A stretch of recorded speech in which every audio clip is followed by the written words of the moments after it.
प्रियो, आप सभी ने बिशप पोलीकार्प का नाम जरूर सुने होंगे और शहीदों में पोलीकार्प का नाम सदैव चमकता रहेगा। AD 70 AD में उनका जन्म स्मुर्ना यानी कि आज के दिन में टर्की में हुआ था। उस समय यीशु मसीह का एक चेला संत यूहन्ना जीवित थे और इनके शिक्षाओं से, इनके ज़िंदगी से पोलीकार्प बचपन से ही बहुत ही प्रभावित थे और उनके शिक्षाओं को मानते और यीशु मसीह को अपने उद्धारकर्ता के रूप में स्वीकार कर चुके थे और आने वाले समय में वो स्मुर्ना के एक बिशप बन चुके थे। तो मेरे प्रियो, पोलीकार्प ने यीशु मसीह को अपना उद्धारकर्ता के रूप में स्वीकार किए और उस समय का बिशप भी बन चुके थे। समय था AD 155। जी हाँ, सन 155 में बिशप पोलीकार्प को गिरफ्तार किया गया और उनको राज्यपाल के सम्मुख पेश किया गया।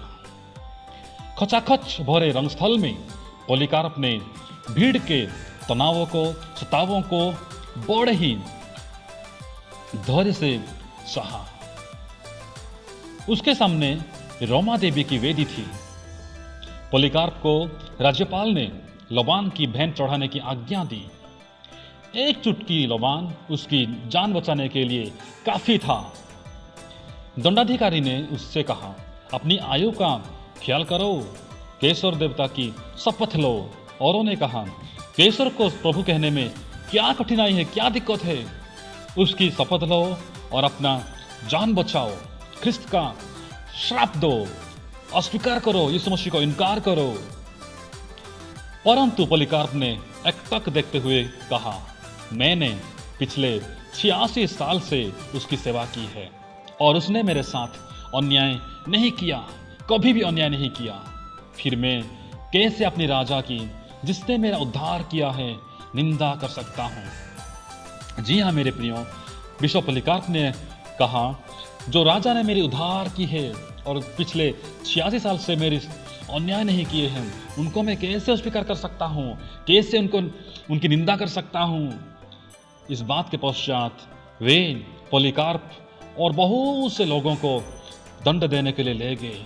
उन्हें उसी दिन मारा गया, पीटा गया। भीड़ ने उन पर पत्थर बरसाए, उन पर थूके। रंगस्थल में जंगली जानवरों ने उन्हें चीरा फाड़ा। बहुतों को जलाया गया और बहुतों को सलीब पर चढ़ाया गया। तो मेरे प्रियो, उसी दिन बिशप पोलीकार्प ने इतने सारे लोगों के बीच में यीशु मसीह की निंदा नहीं की, अस्वीकार नहीं की। तो प्रभु यीशु मसीह कहते हैं कि जो मुझे यहाँ पे अस्वीकार करेंगे, मैं उनको वहाँ पर अस्वीकार करूँगा और जो मुझे यहाँ पर स्वीकार करेंगे, मैं उनको भी वहाँ पर अस्वीकार करूँगा। तो मेरे प्रिय प्रभु यीशु मसीह वायदा करते हैं ये सब और कहते हैं कि ये सब समस्याएं, परेशानियां आएंगे जरूर, परंतु जो अंत तक धीरज धरे रहेगा, जी हाँ, जो अंत तक धीरज धरे रहेगा वो उद्धार पाएगा। तो मेरे प्रिय, आज देखते हैं हमारे सामने, हमारे देश में, हमारे पृथ्वी में समस्याएं, परेशानियां मसीहियों के लिए सताव, ताड़नाएं आते हैं।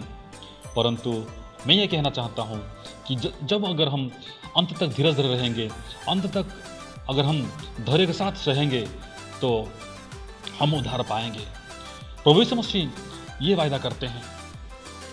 प्रभु का वचन कहता है कि मत डरो, मैं तुम्हारा परमेश्वर हूँ और मैं तुम्हारे साथ हमेशा रहूँगा।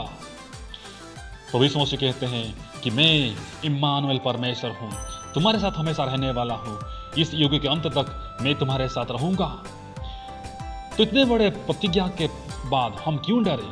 प्रभु का इतना बड़ा वायदा है कि वो हमारे साथ रहने वाले हैं। इस दुनिया में ना ही सही, परंतु उस दुनिया में, प्रभु के राज में हम जब प्रवेश करेंगे तो हम प्रभु के साथ रहेंगे, उनके साथ बैठेंगे, उनके साथ हम खाएंगे पिएंगे। कितना मज़े की बात है। तो मेरे प्रियो, आज भी हम कुछ भले काम के लिए, कुछ अच्छा काम के लिए प्रभु की सेवा में समस्याएं, परेशानियां, सतावट आएंगे, लेकिन हम पीछे ना हटे, हम आगे बढ़े, प्रभु का शक्ति, प्रभु का सामर्थ्य को लेके हम आगे बढ़े, तो प्रभु हम सबको आशीष देंगे। प्रभु इस वचन से पुनः एक बार हम सबको आशीष दे। धन्यवाद।